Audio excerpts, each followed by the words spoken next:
History of Chhatrapati Sambhaji Maharaj. साल था 1680 का, जब छत्रपति शिवाजी महाराज की अचानक से अपने पुत्र राजाराम के विवाह समापन के कुछ ही दिनों बाद अचानक से तबीयत खराब होने से मृत्यु हो जाती है। जल्द ही उनकी मृत्यु की खबर आग की तरह पूरे भारत में फैल जाती है, जिसके बाद गीत की निगाह रखने वाले सभी लुटेरे, चाहे मुगल, पोर्तुगीज, सिद्दीज या ब्रिटिश हो, ये सभी इस मौके का फायदा उठाने के लिए तैयार बैठे होते हैं। लेकिन पन्हला किले में मौजूद एक शख्स जो ये सब होता देख रहा था, वो चट्टान की तरह अपने स्वराज की रक्षा के लिए उठ खड़ा होता है और ऐसी दहाड़ मारता है जिससे दुश्मनों का किला हिल जाता है। जी हाँ, वो नाम कोई और नहीं बल्कि हमारे छत्रपति संभाजी महाराज का होता है। द ग्रेट छत्रपति संभाजी महाराज, जिन्हें हम छावा के नाम से भी जानते हैं। इस नाम ने न सिर्फ लोगों की आंखों से आंसू छलका दिए, बल्कि उनकी दृढ़ता, उनका संकल्प और दुश्मनों के सामने कभी न झुकने की उन्होंने एक ऐसी मिसाल पेश की जिसे आज पूरी दुनिया सलाम करती है। और हो भी क्यों ना, जिसके पिता छत्रपति शिवाजी महाराज हो, वो शेर का बच्चा ही निकलता है जिसकी एक दहाड़ से दुश्मनों का किला कांप जाए। संभाजी महाराज न सिर्फ एक साहसिक योद्धा थे, बल्कि उन्होंने बुद्ध भूषण जैसे किताबों को भी लिखा था और जिन्हें कई सारी भाषाओं का ज्ञान भी था। आज के इस वीडियो में हम इस महान छवि के इतिहास को जानेंगे जो पराक्रम, बुद्धिमत्ता और रणनीतियों को बनाने में महारत हासिल किए हुए थे, जिन्हें हरा पाना दुश्मनों की बस की बात नहीं थी। इस वीडियो को बनाने में जिन रेफरेंस या प्राइमरी सोर्सेज और कॉन्टेम्प्रेरी रिकॉर्ड्स का इस्तेमाल हुआ है वो है इंग्लिश फैक्ट्री, सभासद बखर, चितनीस बखर और परमानंद काव्य। तो आइए शुरू करते हैं आज के इस वीडियो को। संभाजी महाराज, जो कि छत्रपति शिवाजी महाराज और सईबाई के बेटे थे, का जन्म 14 मई 1657 को पुरंदर किले में होता है, लेकिन महज 2 वर्षों की आयु में यानी 5 सितंबर 1659 को संभाजी महाराज अपनी माता सईबाई को खो बैठते हैं। लेकिन दादी के रूप में मिली जीजाबाई यानी शिवाजी महाराज की माताश्री उन्हें ऐसे संस्कार और कार्य के प्रति निष्ठावान होने की ऐसी कला सिखाती है जो एक पुरुष को एक महापुरुष की श्रेणी में ले जाता हो। ठीक वैसे ही जैसे उन्होंने छत्रपति शिवाजी महाराज को संस्कार दिए थे। शिवाजी महाराज ने संभाजी महाराज के शिक्षा के लिए केशव पंडित को रखा, जो कि एक बहुत बड़े स्कॉलर थे जिन्हें नीति शास्त्र, संस्कृत लैंग्वेज और लिटरेचर में पारंगत हासिल था। इसके अलावा संभाजी महाराज को मिलिट्री और वॉरफेयर की ट्रेनिंग भी दी जाती है। छोटे सी उम्र में ही अपने पिता के साहसिक कार्यों को देखकर और स्वराज के लिए समर्पित जीवन ने उन्हें अपने पिता जैसी हुनर दी। संभाजी महाराज भी अपने पिता के समान छोटे सी उम्र में ही पिता के द्वारा शुरू किए हुए स्वराज की बागडोर को संभालने में अपने पिता की मदद करने में जुट जाते हैं। 1675 से संभाजी महाराज शिवाजी महाराज के एडमिनिस्ट्रेशन को बहुत ही गंभीरता के साथ संभालना शुरू कर देते हैं। इसके बाद उनके द्वारा कई सारे न्याय लिए जाते हैं और किसी भी तरह के मिसलीडिंग एक्टिविटी को वो तुरंत रिजॉल्व करते हुए दिखते हैं। जब भी किसी तरह के एक्सेस मनी ऑफिसर्स के द्वारा लोगों से कलेक्ट किए जाते थे तो उस पर उचित कार्रवाई तुरंत उनके द्वारा की जाती थी, ताकि ऐसी मिस्टेक दोबारा ऑफिसर्स के द्वारा ना की जाए। छत्रपति शिवाजी महाराज के द्वारा लिए गए हर फैसले पर संभाजी महाराज की पैनी नज़र होती थी, ताकि वो अपने पिता के जरिए सही चीज़ों को सीख पाएँ। ये बहुत कम लोग जानते हैं कि संभाजी महाराज ने 13 दिसंबर 1678 से लेकर 21 दिसंबर 1679 तक मुगलों के कैंप में शामिल होकर उनके लिए काम किया था और इसी बीच उन्होंने मुगलों के कहे अनुसार शिवाजी महाराज के खिलाफ आक्रमण भी किए थे। इसके पीछे सबसे बड़ी वजह ये मानी जाती है कि शिवाजी महाराज और संभाजी महाराज में विचारों को लेकर मतभेद हुआ करते थे, जिसके कारण क्रोध में आकर संभाजी महाराज के द्वारा ये फैसला लिया जाता है। लेकिन महज 1 साल के अंदर ही संभाजी महाराज मुगलों के बीच रहते हुए इस बात से पूर्णतः अवगत हो जाते हैं कि मुगल हर तरीके से उनके पिता के स्वराज्य के सपने को नेस्तनाबूद करना चाहता है। ऊपर से मुगलों द्वारा हिंदुओं पर की जाने वाली बर्बरता ने भी संभाजी महाराज के दिलो दिमाग को हिलाकर रख दिया था। सभशद बखर के अकॉर्डिंग औरंगजेब की ये साजिश भी थी कि किसी भी तरीके से संभाजी महाराज को दिल्ली लाकर उन्हें बंदी बना लिया जाए, जिसकी खबर संभाजी महाराज को पड़ती है। अपने पिता के खिलाफ बढ़ते साजिशों, हिंदुओं पर हुई बर्बरता और खुद के खिलाफ ऐसी साजिशों ने उनके दिमाग को झकझोर कर रख दिया था। उन्हें इस बात का जल्दी एहसास हो चुका था कि अपने पिता के स्वराज्य के सपने को छोड़कर उन्होंने कितनी बड़ी गलती की है। भले ही संभाजी महाराज के मतभेद शिवाजी महाराज के साथ देखने को मिलते हों, लेकिन स्वराज्य को लेकर जो सपना शिवाजी महाराज का था, वही सपना कहीं ना कहीं संभाजी महाराज भी अपने सीने में बसाए बैठे थे।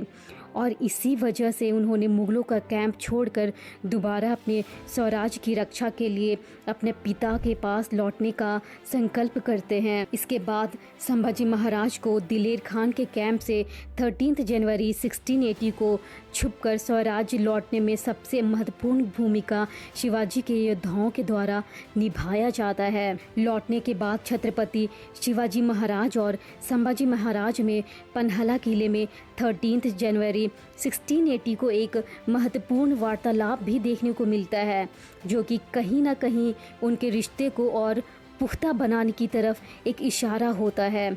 इस वार्तालाप के दौरान संभाजी महाराज खुद को हमेशा हमेशा के लिए शिवाजी के चरणों में समर्पित कर देते हैं। इस वार्तालाप के बाद छत्रपति शिवाजी महाराज पन्हला का कार्यभार संभाजी महाराज को सौंप देते हैं, जिसे संभाजी महाराज द्वारा बखूबी निभाया भी जाता है। छत्रपति शिवाजी महाराज के 3 अप्रैल 1680 के मृत्यु के पश्चात स्वराज की बागडोर को निरंतर उस चोटी तक ले जाने की बारी अब उनके उत्तराधिकारी पर आ जाती है। अब पेच इस बात पर आकर फंस जाती है कि अगला छत्रपति कौन होगा, क्योंकि अब छत्रपति के दावेदार के लिए 2 लोग खड़े थे। पहले थे संभाजी महाराज, जो कि छत्रपति शिवाजी महाराज के बड़े बेटे थे। वहीं दूसरी दावेदारी कोई और नहीं बल्कि छत्रपति शिवाजी महाराज की दूसरी पत्नी सोयराबाई के बेटे राजा राम की थी। अब ये जिद खुद राजा राम की नहीं थी, क्योंकि वो तो खुद उस वक्त महज 10 वर्ष के थे। ये जिद थी उनकी माता सोयराबाई की और उनके कुछ मिनिस्टर्स की, जैसे अन्नाजी दत्तो। अपने इस जिद को अंजाम तक पहुंचाने के लिए उनके द्वारा जल्दबाजी में राजा राम का राज्याभिषेक किया जाता है और 21 अप्रैल 1680 को राजा राम को छत्रपति शिवाजी महाराज का उत्तराधिकारी घोषित किया जाता है। लेकिन संभाजी महाराज के द्वारा इसे चैलेंज किया जाता है और कुछ ही दिनों में संभाजी महाराज विजयी होते हैं और अंततः छत्रपति की उपाधि को उनके द्वारा जुलाई 1680 को सभी के सहमति और हर्षोल्लास के साथ ग्रहण किया जाता है और उनका राज्याभिषेक किया जाता है। अपने प्रति इतनी घृणा देखने के बावजूद संभाजी महाराज सोयराबाई, उनके पुत्र राजाराम और बाकियों को आदर सत्कार के साथ रखते हैं। लेकिन एक बार फिर सोयराबाई और उनके मिनिस्टर्स के द्वारा संभाजी को रास्ते से हटाने के लिए उन्हें पन्हला किले में जहर देकर मारने की साजिश रची जाती है। लेकिन उनके इस साजिश की खबर संभाजी महाराज तक पहुंच जाती है, जिसके बाद संभाजी महाराज अन्नाजी दत्तो और दूसरे मिनिस्टर्स को मौत की सज़ा सुनाते हैं। वहीं सोयराबाई आत्मगिलानी से भरी होने के कारण सुसाइड कर लेती हैं। घर के झमेले से बाहर निकलने के बाद अब उनका एक ही लक्ष्य था कि अपने देश को बाहरी आक्रमणकारियों और लुटेरों से सुरक्षित रखा जाए और अपने इस संकल्प को पूरा करने के लिए वो हर किसी से लोहा लेने को तैयार बैठे होते हैं। उनके चारों तरफ दुश्मनों का पहाड़ खड़ा होता है, जिसमें मुगल, पोर्तुगीज, जंजीरा के Siddis, even at some point East India Company जैसे और दूसरे लोग भी शामिल होते हैं। संभाजी महाराज के घनिष्ठ मित्र कवि कलश, जो कि कन्नौज के ब्राह्मण परिवार से आते थे, जो एक बहुत बड़े कवि और संस्कृत के स्कॉलर थे, और वो हर उतार चढ़ाव में संभाजी महाराज के साथ दिखते हैं। कवि कलश को चंदोगम मात्या के नाम से भी जाना जाता था। कवि कलश संभाजी महाराज के एडमिनिस्ट्रेशन के कार्यभार को भी संभालते हैं। यहाँ तक कि ऐसे लोग जो दोबारा हिंदू धर्म में वापसी करना चाहते थे, उन सभी के लिए खास प्रबंध भी किए जाते हैं।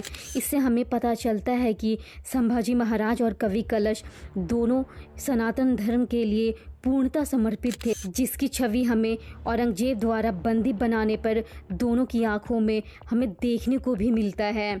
जब छत्रपति शिवाजी महाराज की मृत्यु होती है तो औरंगजेब उस वक्त राजपूतों के साथ युद्ध में व्यस्त होता है, और इसी बीच औरंगजेब के चौथे बेटे अकबर के द्वारा अपने ही पिता के खिलाफ विद्रोह छेड़ दिया जाता है, जिसके बाद अकबर को शरण छत्रपति संभाजी महाराज के द्वारा दिया जाता है। अब इस सिचुएशन से निकलने के लिए औरंगजेब तुरंत शाह आलम, जो कि उस वक्त दक्कन का वाइसरी होता है, और दिलेर खान को उत्तर भारत बुलाया जाता है, और बहादुर खान को मई 1680 में शाह आलम की जगह पर दक्कन का वाइसरी डिक्लेयर किया जाता है। संभाजी महाराज की पहली लड़ाई औरंगजेब के साथ बगलान को लेकर होती है, जो कि पॉलिटिकली एक अहम टेरिटोरी मानी जाती थी, क्योंकि ये वही रास्ता था जिससे होकर गुजरात जाया जाता था। इसलिए मुगल किसी भी तरीके से इस हिस्से को खोना नहीं चाहते थे। इसलिए तत्काल बहादुर खान को औरंगजेब के द्वारा ज़्यादा से ज़्यादा किलों को जीतने की लालसा से दक्कन की तरफ भेजा जाता है। जुलाई 1680 में बहादुर खान के द्वारा बगलान के अहिवंत किले पर आक्रमण की कोशिश की जाती है, जिसका मराठाओं के द्वारा मुंह तोड़ जवाब भी दिया जाता है। उधर संभाजी महाराज एक बड़ी रणनीति की तरफ आगाज करने वाले थे। उन्होंने अपनी सेना को 3 भागों में बांटा, जिसमें से पहला भाग सूरत की तरफ रवाना होता है, दूसरा भाग बुरहानपुर की तरफ रवाना होता है, और तीसरा भाग बहादुर खान को रोके रखने की तरफ रवाना होता है। बुरहानपुर की तरफ गई हुई सेना, जिसे कोई और नहीं बल्कि संभाजी महाराज के द्वारा ही लीड किया जा रहा था, वो ब्रिटिश के फैक्ट्रियों को भी निशाना बनाते हुए आगे बढ़ती है, और 30 जनवरी 1681 को बुरहानपुर पहुंचने पर वहां पर भारी तबाही मचाती है। ये अटैक मुगलों के लिए भी एक सरप्राइज था, क्योंकि उस वक्त मात्र ककर खान, जो कि हिंदुओं से जजिया कलेक्ट करता था, वो मात्र अपने 200 घोड़ों के साथ ही खड़ा था, जबकि मराठाओं के पास लगभग 20,000 घोड़े थे। संभाजी महाराज और उनकी सेना के द्वारा बड़ी मात्रा में वहां के खजाने को लूटा जाता है। ये मराठाओं के लिए एक बहुत बड़ी जीत साबित होती है, जिसके बाद वो फरवरी 1681 में औरंगाबाद की तरफ आगे बढ़ते हैं। जैसे ही बहादुर खान को इसकी खबर मिलती है तो वो तुरंत औरंगाबाद के लिए रवाना होता है, लेकिन तब तक मराठा बाईपुरा और सतारा में अपना काम निपटा चुके होते हैं। नवंबर 1681 को 2500 मराठा योद्धा अहमदानगर के टेरिटोरी में जाते हैं और अहमदानगर के किलों के आसपास के इलाकों को जला डालते हैं। वहीं दूसरी तरफ औरंगजेब के चौथे बेटे अकबर, जो कि बागी हो चुके थे, के द्वारा 11 मई 1681 को संभाजी महाराज को एक पत्र लिखता है, जिसमें वो संभाजी महाराज से गुहार लगाते हुए आग्रह करता है कि उसके पिता औरंगजेब ने धोखे से राजपूत को उसके खिलाफ कर दिया है, जिसके कारण वो अकेला हो चुका है। इसलिए वो चाहता है कि मराठाओं के बीच रहकर वो औरंगजेब के साम्राज्य को खत्म करने में उनकी हिस्सेदारी बने। जब ये पत्र संभाजी महाराज तक पहुंचती है तो उन्हें और मराठाओं को इस बात की चिंता सताने लगती है कि कहीं अकबर को शरण देना उनकी सबसे बड़ी भूल ना साबित हो। वो पहले से ही कई सारे दुश्मनों से जूझ रहे थे। इनमें से जो सबसे बड़ा दुश्मन अभी उनके लिए साबित हो रहा था वो था जंजीरा के सिद्दीज़। बहुत विचार विमर्श करने के बाद कवि कलश के सलाह पर संभाजी महाराज अकबर को शरण देने के लिए तैयार हो जाते हैं, जिसके पीछे उनका एक ही मकसद होता है कि अकबर का इस्तेमाल करके वो मुगल की सत्ता को उखाड़ फेंके। अकबर का संभाजी महाराज के साथ हाथ मिलाना औरंगजेब को एक खतरे की घंटी नजर आती है। इस खतरे को भांपते हुए वो फैसला लेता है कि वो मेवाड़ के राजा के साथ अपनी जंग को शांति में तब्दील करेगा। औरंगजेब औरंगजेब किसी भी तरीके से एक ही समय में दो बड़े राजाओं से दुश्मनी नहीं मोल लेना चाहता था। इसलिए उसके पास एक ही रास्ता बचता है कि वो राजपूतों के साथ शांति स्थापित करे। संभाजी महाराज इस पूरे पॉलिटिकल सिनारियो को बहुत ही पैनी नज़र से देख रहे थे। राजपूतों का औरंगजेब के खिलाफ बने रहना उनके लिए एक सुनहरा मौका साबित हो सकता था, लेकिन अनफॉर्चुनेटली औरंगजेब मेवाड़ के राजा के साथ शांति स्थापित करने में सफल होता है। इसके बाद औरंगजेब खुद को कम्प्लीटली नवंबर 1681 में दक्कन की तरफ शिफ्ट कर लेता है। सभी तरह के मिलिट्री रिसोर्सेज को भी औरंगजेब के द्वारा दक्कन में शिफ्ट कर लिया जाता है। अपनी ताकत बढ़ाने के लिए औरंगजेब बीजापुरी किंगडम को एक पत्र लिखता है जिसमें वो उनसे हाथ मिलाने की गुजारिश करता है ताकि वो मिलकर संभाजी महाराज को हरा सके। लेकिन छत्रपति शिवाजी महाराज के साथ अच्छी दोस्ती को बीजापुरी किंगडम के द्वारा निभाया जाता है और वो इस बात से इनकार कर जाते हैं। इसके बाद औरंगजेब अपना हाथ गोलकोंडा के तानाशाह की तरफ बढ़ाता है, लेकिन वहाँ भी उसे हताशा ही मिलती है क्योंकि गोलकोंडा के भी रिश्ते छत्रपति शिवाजी महाराज के साथ काफ़ी अच्छे होते हैं। मुगलों के अलावा जो सबसे ज़्यादा क्षति स्वराज्य को पहुंचा रहा था वो था जंजीरा के सिद्दीज़ आए दिन मुंबई के टेरिटोरीज़ का इस्तेमाल करते हुए स्वराज्य के कई क्षेत्रों पर अटैक किया करते थे। संभाजी महाराज के कई बार मना करने के बावजूद ब्रिटिश, जिनके पास उस वक्त मुंबई की बागडोर थी, वो इनकी मदद किया करते थे। ब्रिटिश, जो उस वक्त एक न्यूट्रल की भूमिका निभा रहा था, वो किसी भी तरीके से ना ही औरंगजेब के साथ और ना ही संभाजी महाराज के साथ दुश्मनी मोल लेना चाहता था। लेकिन सिद्दीज़ अपनी हरकतों से बाज नहीं आते और कई सारे स्वराज्य के इलाकों को लूट कर उसमें आगजनी कर देते हैं, जिसके बाद संभाजी महाराज की बर्दाश्त की सीमा ख़त्म होती है और वो निश्चय लेते हैं कि जंजीरा के किले पर धावा बोला जाए और उसे कैप्चर कर लिया जाए। 3 जनवरी 1682 से लेकर 3 फरवरी 1682 तक जंजीरा के किलों पर लगातार संभाजी महाराज के द्वारा आक्रमण किया जाता है और जैसे ही अंतिम क्षण आता है उस पर हमेशा के लिए जीत सुनिश्चित होने की, तभी संभाजी महाराज को संदेश दिया जाता है कि औरंगजेब ने अपनी आर्मी हसन अली के अंडर कोंडगढ़ के तरफ अपनी आर्मी भेजी है। ये सुनते ही संभाजी महाराज तुरंत मुगलों की सेना से लोहा लेने के लिए वहां से प्रस्थान करते हैं। संभाजी महाराज के निकलने के बाद जंजीरा पर की हुई घेराबंदी कमज़ोर पड़ने लगती है, जिसके बाद इवेंचुअली अगस्त 1682 को रघुनाथ देशपांडे के द्वारा घेराबंदी हटा ली जाती है और सिद्दी को एक तरीके का जीवनदान मिल जाता है। औरंगजेब चारों दिशाओं से संभाजी महाराज को घेरने की साजिश कर रहा था। अपने कई सारे कमांडरों को, जैसे शरीफ खान, रुहुल्ला खान, आज़म बहादुर खान, शहाबुद्दीन फिरोज जंग को नासिक, अहमदानगर जैसे अलग अलग क्षेत्रों में जाकर आक्रमण करने का आदेश देता है। वहीं दूसरी तरफ से संभाजी महाराज की तरफ से हमीर राव मोहिते, मनाजी मोरे, रूपाजी भोसले, नीलकंठ मोरेश्वर जैसे लोग मराठाओं का कमान संभालते हैं। मुगलों के द्वारा किए हुए आक्रमण और किलों पर अपने कब्जे में लेने की हर एक कोशिश पर मराठाओं के द्वारा मुंहतोड़ जवाब दिया जाता है और एक के बाद एक मुगल कमांडरों की हार होनी शुरू होती है। संभाजी महाराज के द्वारा मुगलों की टेरिटोरी जैसे संगमनेर, अहमदनगर, बहादुरगढ़, सोलापुर जिला, तेम्बुर्नी, उस्मानाबाद जिला, औरंगाबाद, जलना, वैजापुर, विदार, बेरार जैसे महत्वपूर्ण क्षेत्रों पर आक्रमण किए जाते हैं, जहां से संभाजी महाराज को भारी मात्रा में घोड़े, हाथी और बेशकीमती चीज़ों का खजाना मिलता है। जंजीरा के किलों की घेराबंदी के दौरान ही संभाजी महाराज अपना मन बनाते हैं कि वो अकबर के साथ मिलकर नॉर्थ इंडिया में अटैक करेंगे। नवंबर 1682 को अपने लिखे हुए पत्र, जो कि राजा राम सिंह को संभाजी महाराज लिखते हैं, जिसमें वो अपने प्लान के बारे में बोलते हुए कहते हैं कि उनका मकसद है अकबर को नॉर्थ इंडिया में अपनी बहुत बड़ी आर्मी के साथ भेजकर औरंगजेब के टेरिटोरीज को अक्वायर करना।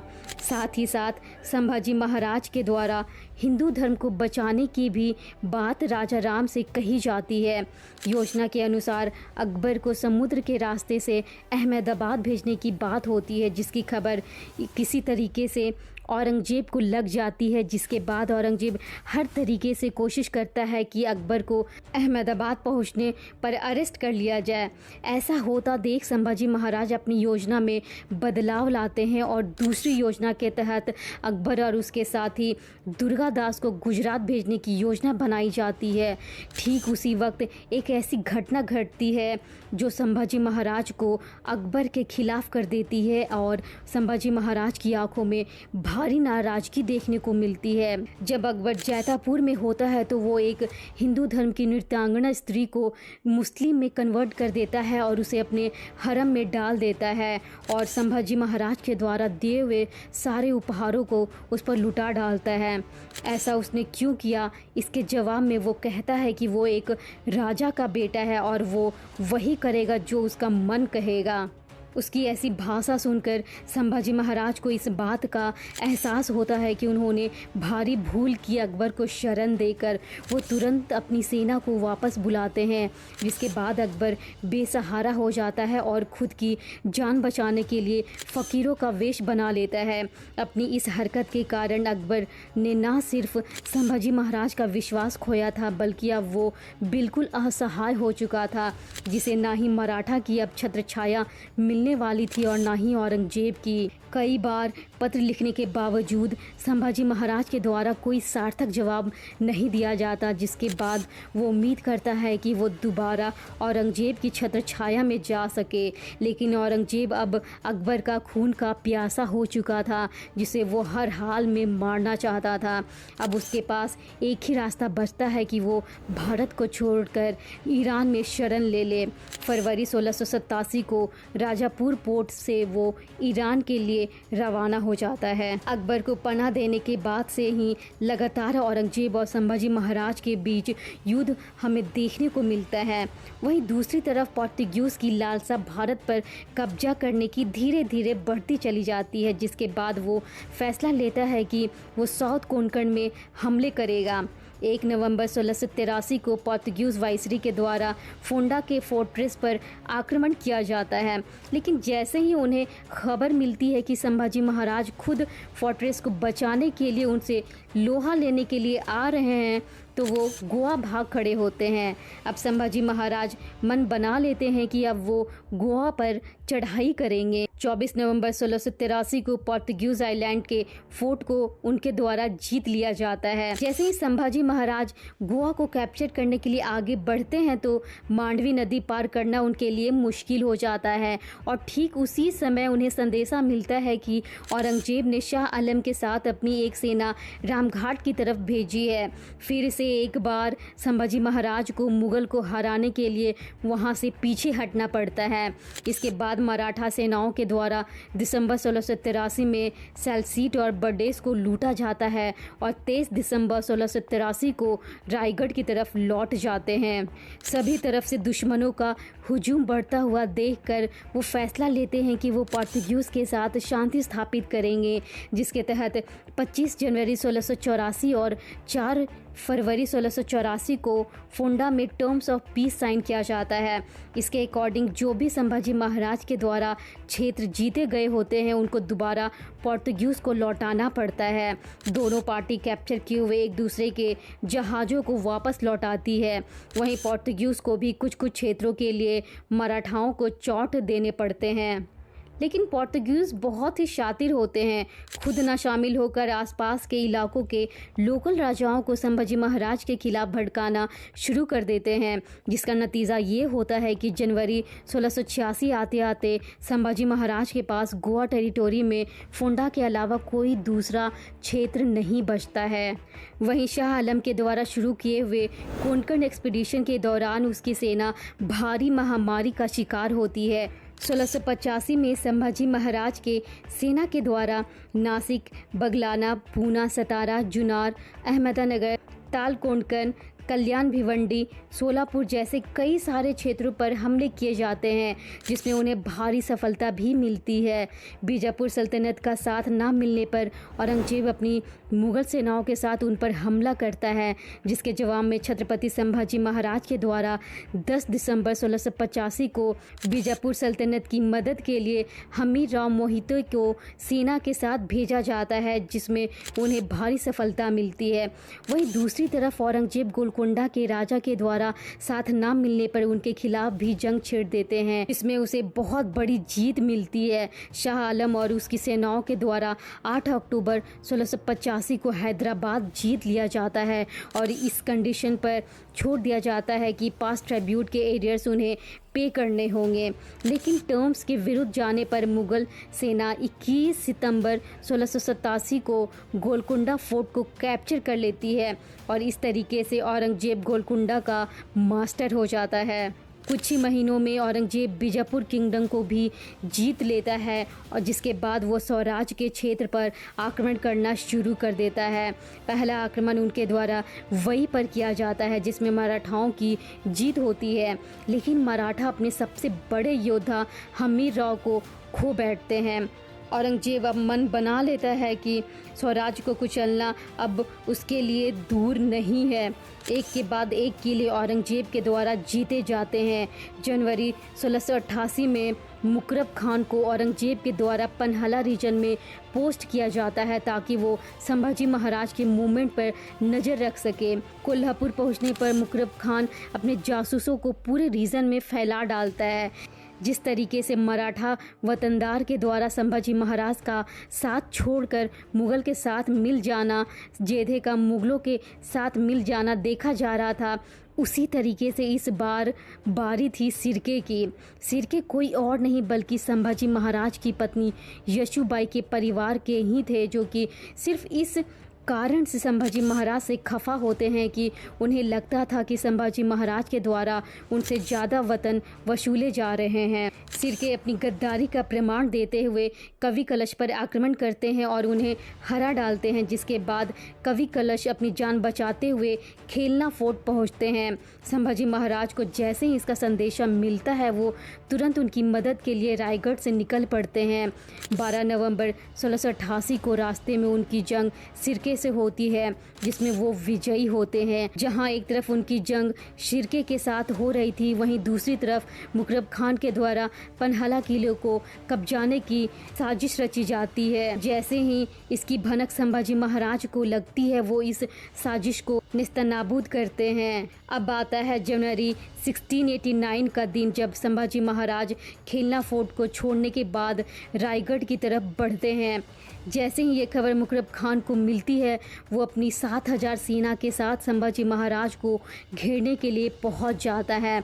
संभाजी महाराज कवि कलश के साथ संगमेश्वर जाते हैं और वही वक्त होता है जब संभाजी महाराज पर आक्रमण कर उन्हें मुकरब खान के द्वारा 1 फरवरी 1689 को बंदी बना लिया जाता है। 15 फरवरी 1689 को संभाजी महाराज को औरंगजेब के सामने कोर्ट में पेश किया जाता है। औरंगजेब ऑर्डर देता है कि संभाजी महाराज को और कवि कलश को जनता के सामने शर्मसार करने वाली अवस्था में पेश किया जाए।